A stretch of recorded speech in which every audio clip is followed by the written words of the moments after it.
So now that we've connected, let's have a look at some of these blocks. The first one that appears here is the play block. When you press play, it sends the program to the brick. You hear that noise, and then it executes the program. In this case, there is nothing connected, so the driving base will not move. This term, we are going to use this block down here, move tank. So let's bring it up here. Now the first thing to notice is the ports B and C. This relates to the ports that are on your brick. So on one side we have A, B, C, D. On the other side we have 1, 2, 3, 4. Here we can see we've got two cables coming out of B and C. The cable from B goes around here and feeds the left motor. So that is giving instructions to the motor on the left here. So that will move this wheel. The port C has a cable that is connected to the right-hand motor here. So anything that comes out of port C will give instructions to this wheel. Instructions like go forwards, go backwards, etc.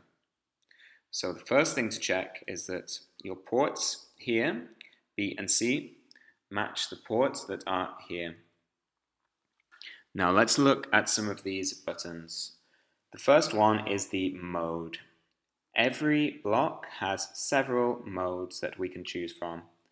Let's look at the first mode, off. This will do nothing.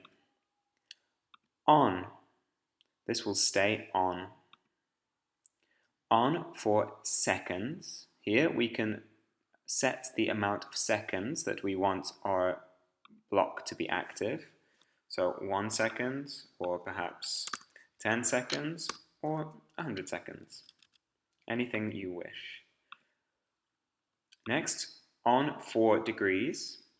So in this case, it will stay on for a certain amount of degrees. In this case, 360. But you can choose anything between 1 and 360. For instance, 90. And it shows you here the degree that you've chosen. On for rotations. This will stay on for a certain amount of rotations.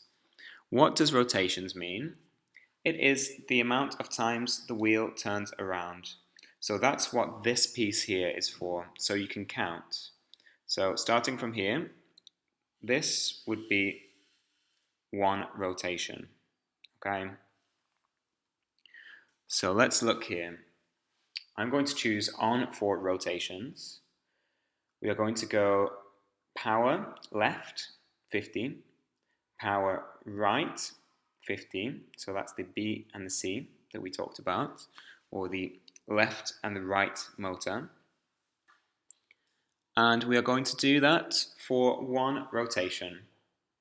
So if I press play, let's see what happens. Okay. So let's say we want to do something after that. Let's take another move tank block. On for rotations again. Let's play with these a little bit.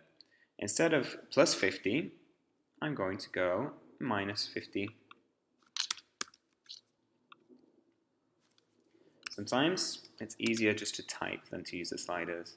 How many rotations? 1. So let's see what happens when I press play.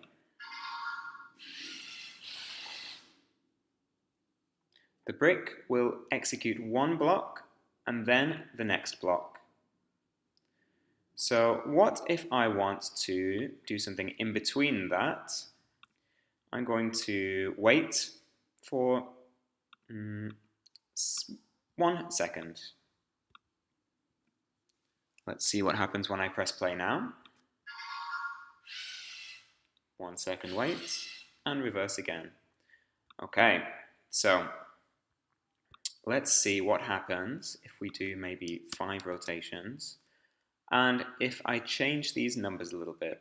So let's say I want my left wheel to go at 100 maximum power, and my right wheel to stay at 50. What do we think will happen there? Let's see.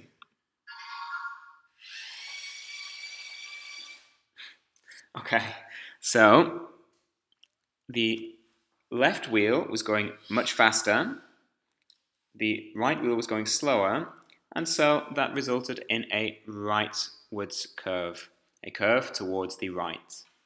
Let's try a curve towards the left.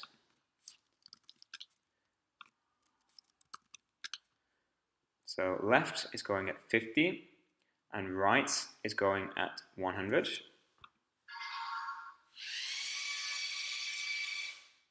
Okay. So that is the move tank block. And we also know how to use the wait block.